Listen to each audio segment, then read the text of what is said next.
परिपूर्ण परमात्मा ने अपनी प्रकृति के जीवन विच एक अटल नियम रखे है।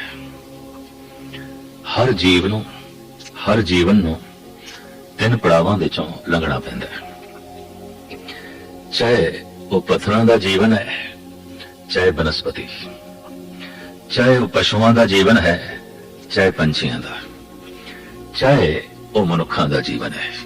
क्योंकि इस प्राकृतिक मंडल विच मनुख जीवन की शिखर है, जिंदगी की बुलंदी है। इसनूं धरती का सरदार आख्या है गुरु नानक देव जी महाराज ने। अवर जोन तेरी पनहारी, इस धरती में तेरी सिकदारी। इसनूं अशरफुल मखलूकात आखे। अगर जीवन नूं नापांगे तो फिर इस प्राकृतिक मंडल विच मनुख तो सब कुछ थल्ले ही है, पिछे ही है। पिछे लई शब्द है संस्कृत विच पाश, जो पिछे रह गए, पाश देच रह गए पशु। कौन पशु? जो पाश देच रह गए, पीछे रह गए। तो मनुख तो पीछे है, सारा पशु जगत।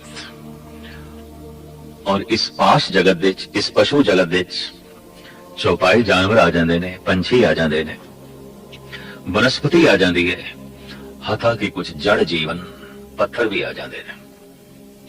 क्योंकि गुरबाणी ने इन्हां नूं एक यौन मनिया है। कई जन्म सैल गिर करया, कई जन्म गर्भ में खिरिया। अनंत जन्मां तक, अनंत काल तक ऐ मनुख तू पत्थर भी रहा है, तो पत्थर की जिंदगी भी पौगी है, अचेत सुन। तो जितना इस पृथ्वी दे जीवन है, मनुख तो पिछां दा या मनुख, ये तीन तरह के पड़ाव तो लंघदा है। और इन्हां तीन पड़ावां नूं नाम दिता गया है बाल अवस्था, फिर जवान अवस्था, फिर वृद्ध अवस्था। चाहे वनस्पति है, चाहे पशु ने, चाहे पक्षी ने, चाहे मनुख ने, इन्हां ते झात मारांगे दिस पैणगे कुछ ऐसे जो बिरध ने। तर्जे जिंदगी दसेगी बिरध ने, तर्जे जिंदगी दस देगी युवक ने, जवान ने। आकार विचार ही दस देंगे बच्चा है, बालक है। ये बचपना, जवानी, बुढ़ेपा सिर्फ मनुखे ही तलते ही नहीं, पंछियां दे भी ने, पशुआं दे भी ने, पक्षियां दे भी ने, और पत्थरां दे भी ने। ऐसे पहाड़ ने बुढ़े हो गए जैसे सतपुड़े नु कहंदे बिरध हो गए। ऐसे भी पहाड़ ने जो जवान ने जैसे कि हिमालय, और ऐसे भी टीले अजे खड़े ने, उसर रहे ने, उच्चे हो रहे हैं, जिन्होंने कह के देख के ये आखना पैंदा है इति बच्चे ने। कुछ अजे प्रकृति के गर्भ विच भी ने, उभरनगे, समा लगेगा।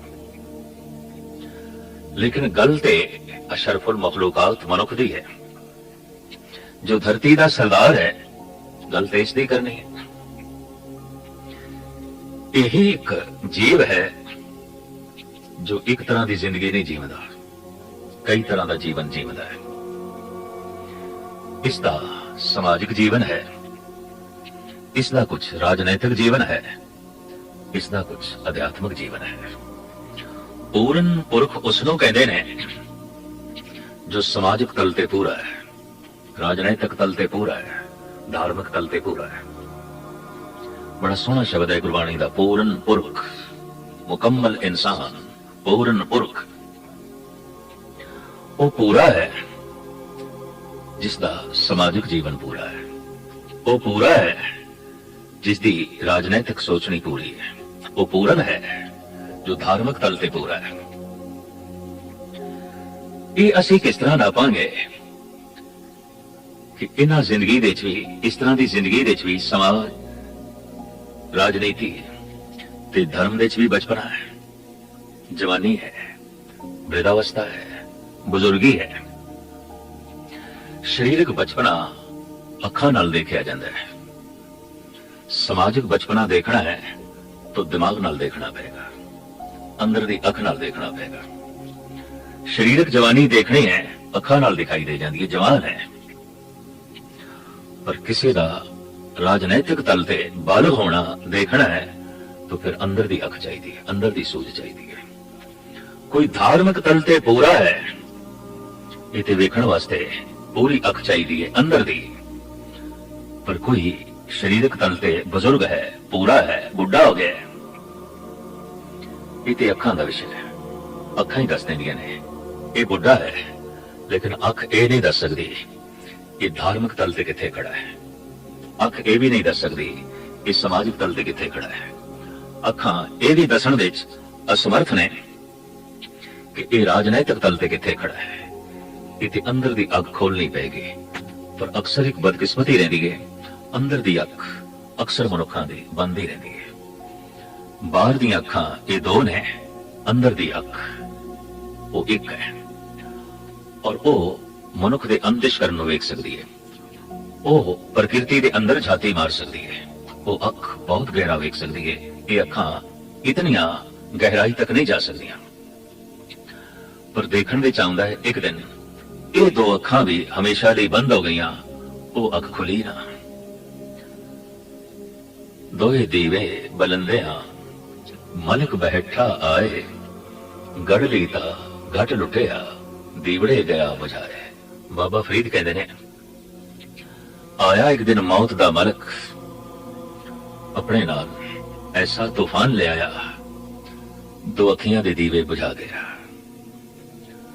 मैं ते कोशिश करदा रहा अंदर दे दीवे च तेल पाण दी, वट लभण दी, जलाण दी कोशिश करदा रहा, वो ते जल ना सकिया, ये दो बुझ गए।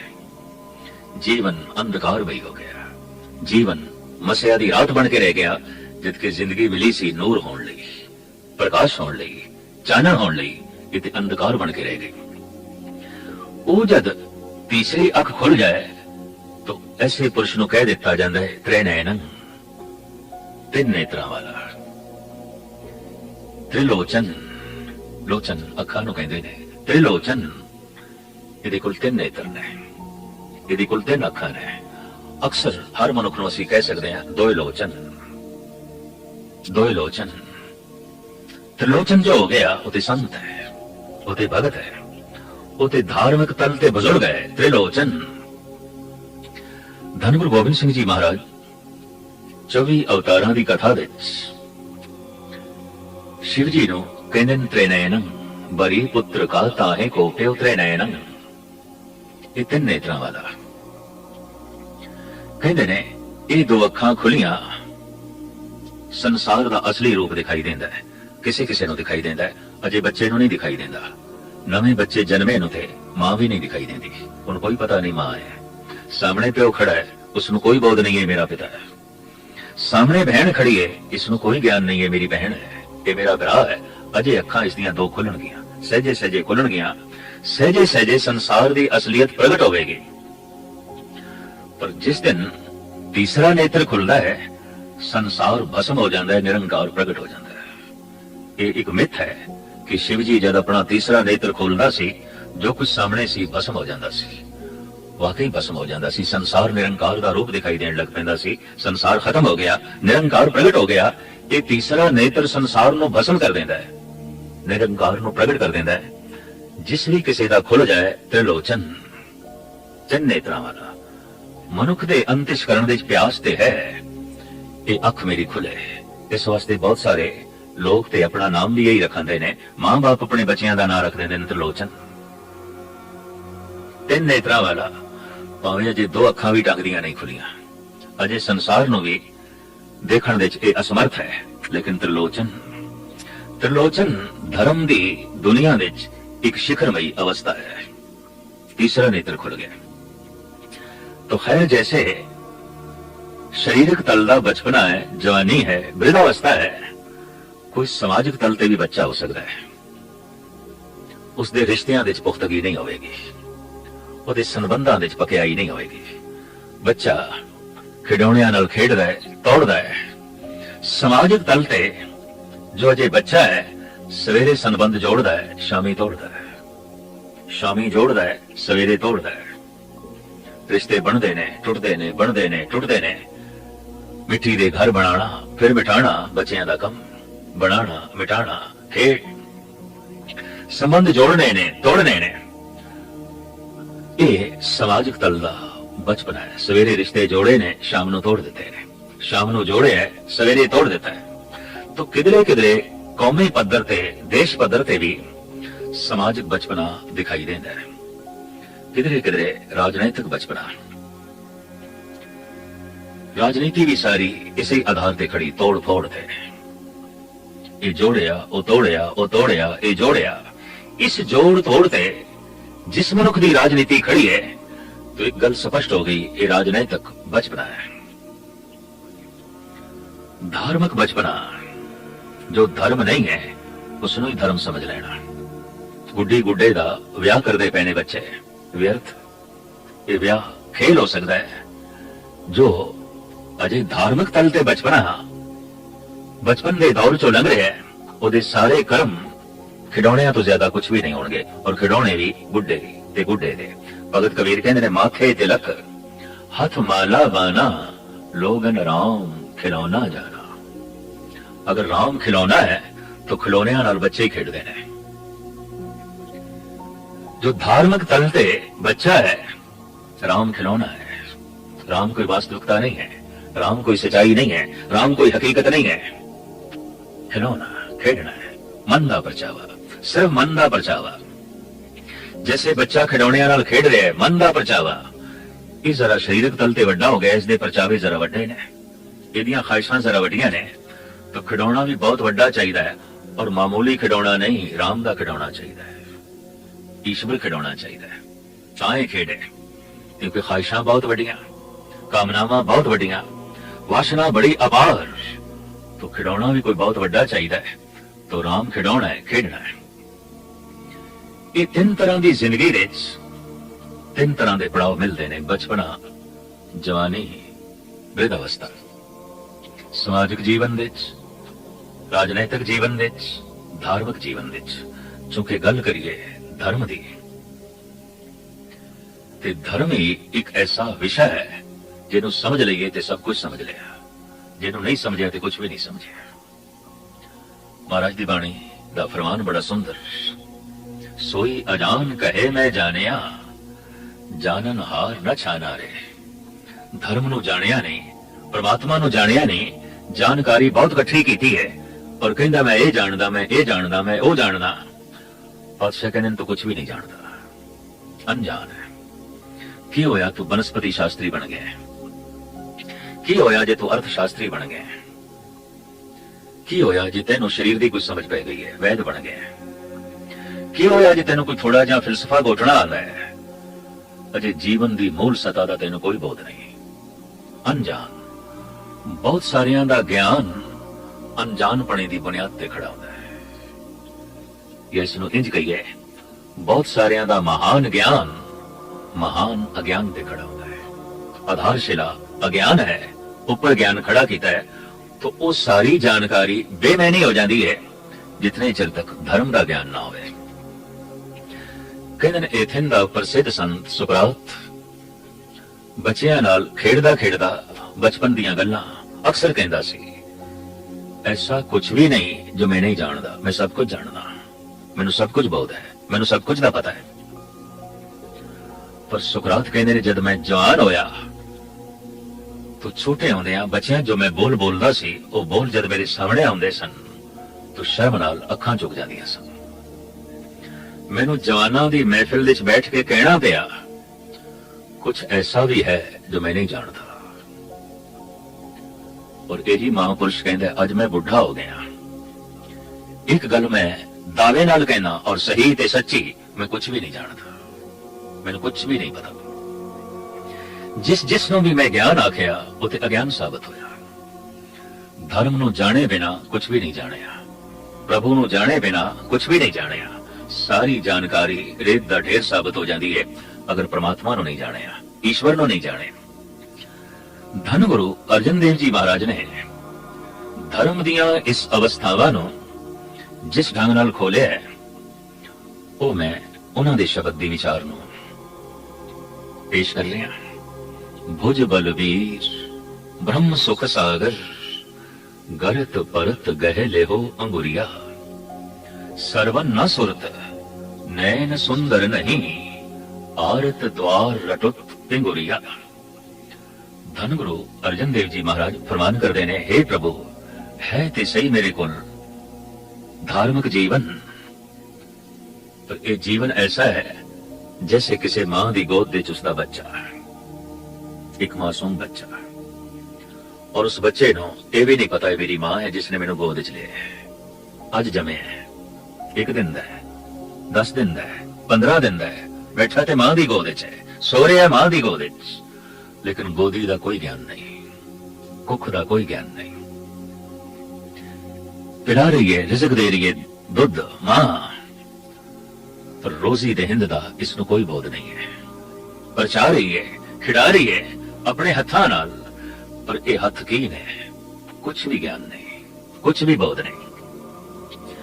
अगर इस हिसाब नाल देखिए, बहुत सारियां नू कोई बोध नहीं, असी कित्थे हां, किस दे हत्थां दे चा, किस दी गोद दे चा, इतना भी बोध नहीं है। बालक बुद्ध अचेत, बिल्कुल बचपना। धन गुरु अर्जन देव जी महाराज फरमान करते ने, हे प्रभु, धर्म दी दुनिया च मेरा जन्म ते हो गया है, पर जन्म ऐसा जैसे बच्चा मां दी गोद च है, कुछ भी बोध नहीं, मुंह दी जबान है, बोल नहीं सकता, हाथ हैगे ने, कुछ भी नहीं कर सकता, पैर हैगे ने, चल नहीं सकता, दिमाग है, सोच नहीं सकता, कान हैगे ने, नहीं सुन सकता। इस बच्चे को कुछ भी नहीं पता सामने जो गुफ्तगू हो रही है की है, 2 बंदे जो कुछ बोल रहे ने की है, माता पिता जो कुछ बोल रहे ने की है, इन्हें कुछ भी नहीं सुनाई दे रहा, इन्हें कुछ भी नहीं दिखाई दे रहा। जन्म होया तो बहुत सारे धार्मिक दुनिया दे जन्म ते हो जाता है, जन्म हो गया है, ये असी किस तरह वेखांगे, मंदिर जान लग पे, गुरुद्वारे जान लग पे, पूजा पाठ करन लग पे, बाणी पढ़न लग पे, कथा कीर्तन सुनन लग पे, अमृत वेले उठन लग पे, कर्म कांड विच प्रवृत्त हो गए, लेकिन इस सब कुछ की है, कुछ भी बोध नहीं, कुछ भी पता नहीं। ये इस तरह हो रहा है जैसे गोद विच बच्चा है, दूध पी रहा है, खिड़ाया जा रहा है हत्थां विच, सुलाया जा रहा है गोद विच, पर उसकी अवस्था च सब कुछ अचेतमई चल रहा है। दूध पीना भी अचेतमई चल रहा है, हत्थां विच खेलना भी अचेतमई चल रहा है। धार्मिक कर्म सारे दे सारे अचेत ते खड़े हैं, सुचेत नहीं है, सावधान नहीं है। तो धन गुरु अर्जन देव जी महाराज फरमान करते हैं, हे प्रभु, जन्म हो जाना ही काफी नहीं, जीवन भी तो मिलना चाहिए। बच्चे का जन्म हो गया है, इसको कोई सामाजिक जीवन नहीं, बच्चे का जन्म हो गया है, ये कोई राजनीतिक जीवन नहीं, बच्चे का जन्म हो गया है, ये कोई धार्मिक जीवन नहीं, कुछ भी नहीं है। जन्म होया है, लेकिन जिसनों कहते ने जिंदगी ये नहीं है, जिसनों कहते ने जीवन ये नहीं है, ये तेज विकसित होगा, अजे समा होवे लगेगा, लेकिन ऐसा देखने दे चाया है विकास हो जाता है समाजिक जीवन का, रिश्तियों की समझ आ जाती है, ये मेरी मां है, ये मेरा पिता है, ये मेरी बहन है, ये मेरा भरा है, अखां खुलदियां जा रही ने, समाजिक तल ते प्रौढ़ होंदा जा रहा है, जवान होंदा जा रहा है, रिश्तियों की सोच समझ वधी जा रही है, ये मेरा मित्र है, ये मेरी पत्नी है, ये मेरा पड़ोसी है, लेकिन ये मेरा परमात्मा है। धार्मिक तौर पर अजय भी अनजान रह जाता है, अजय भी मासूम रह जाता है, अजय भी जो है बच्चा रह जाता है।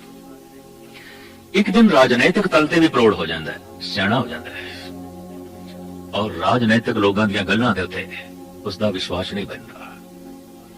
अज तो 2500 साल पहले एथन दे प्रसिद्ध संत सुकरात ने कहा सी, और बड़े कीमती उसके बोल ने अज ते सारी दुनिया पढ़ रही है, राजनैतिक ते अपराधी इको ही जहनीयत दे मालिक होंदे ने, इको ही मनोवृत्ति दे मालिक होंदे ने। फर्क सिर्फ इतना है कि जिथे छोटा अपराध है अपराधी है, जिथे बड़ा अपराध है राजनीतिक है। सुकरात दे ए बोल कहना पेगा अमर बोल ने, और इस तरह के पुरुष वक्ती बोल बोलते भी नहीं, अमर बोल बोलते हैं। उन्हों का संदेश वक्ती संदेश नहीं आता, अमर संदेश होता है, और उन्होंने संदेश कभी मुर्दम ही नहीं आती, क्योंकि अमर बोल होंगे ने, सदीवी बोल होंगे ने, और बहुत वड्डी जो है सच्चाई है। जद भी कोई राजनीति नूं समझने वाला हो जाता है, राजनीतिक लोगों के बोल हवा के गुब्बारे दिखाई देते हैं, और कुछ भी नहीं। तो एक दिन सियाणा हो जाता है राजनीतिक दल से, एक दिन इसनों बहुत हासिल हो जाता है समाजिक दल से, ਔਰ ਇਸੇ ਹੀ ਬੋਧ ਵਿੱਚ ਜੀਵਦਿਆਂ ਜੀਵਦਿਆਂ ਆਪਣੀ ਜ਼ਿੰਦਗੀ ਦਾ ਅੰਤ ਕਰ ਬੈਠਦਾ ਇੱਕ ਦਿਨ ਧਾਰਮਿਕ ਜੀਵਨ ਆਪਣੀ ਸਿਖਰ ਨੂੰ ਛੂੰਹਦਾ ਹੀ ਨਹੀਂ। ਕਈਆਂ ਦੇ ਅੰਦਰ ਤੇ ਇਹ ਜੀਵਨ ਪੈਦਾ ਹੀ ਨਹੀਂ ਆਉਂਦਾ, ਕਦੀ ਮੰਦਰ ਗਏ ਹੀ ਨਹੀਂ, ਕਦੀ ਮਸਜਿਦ ਵਿੱਚ ਨਮਾਜ਼ ਪੜ੍ਹੀ ਨਹੀਂ, ਕਦੀ ਗੁਰੂ ਦੁਆਰੇ ਵਿੱਚ ਗੁਰੂ ਦੀ ਝਲਕ ਵੇਖੀ ਹੀ ਨਹੀਂ, ਕਦੀ ਕੀਰਤਨ ਸੁਣਿਆ ਹੀ ਨਹੀਂ, ਕਦੀ ਕਥਾ ਦੀ ਤਰਫ ਕੰਨ ਹੀ ਨਹੀਂ ਕੀਤੇ। ਇਹ ਉਸਦਾ ਕਦੀ ਸ਼ੌਕ ਹੀ ਨਹੀਂ ਬਣਿਆ, ਜਨਮ ਹੀ ਨਹੀਂ ਹੋਇਆ। ਹੋਇਆ ਜਨਮ ਸਰੀਰਕ, ਹੋਇਆ ਜਨਮ ਸਮਾਜਿਕ, ਹੋਇਆ ਜਨਮ ਰਾਜਨੀਤਿਕ, ਧਰਮ ਦਾ ਤੇ ਅਜੇ ਕਈਆਂ ਦੇ ਸਰੀਰ ਦੇ ਜਨਮ ਹੀ ਨਹੀਂ ਹੋਇਆ ਹੁੰਦਾ।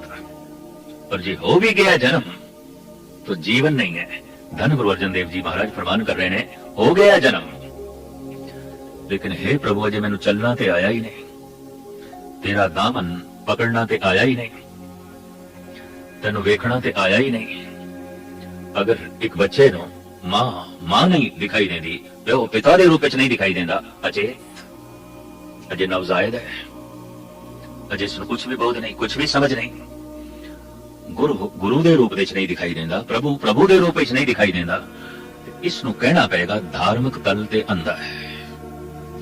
कोई राजनीतिक तल ते भी अंधा हो सकता है, कोई समाजिक तल ते भी अंधा हो सकता है। भैन नहीं दिखाई देती, भैन नाल भी गलत व्यवहार करता है।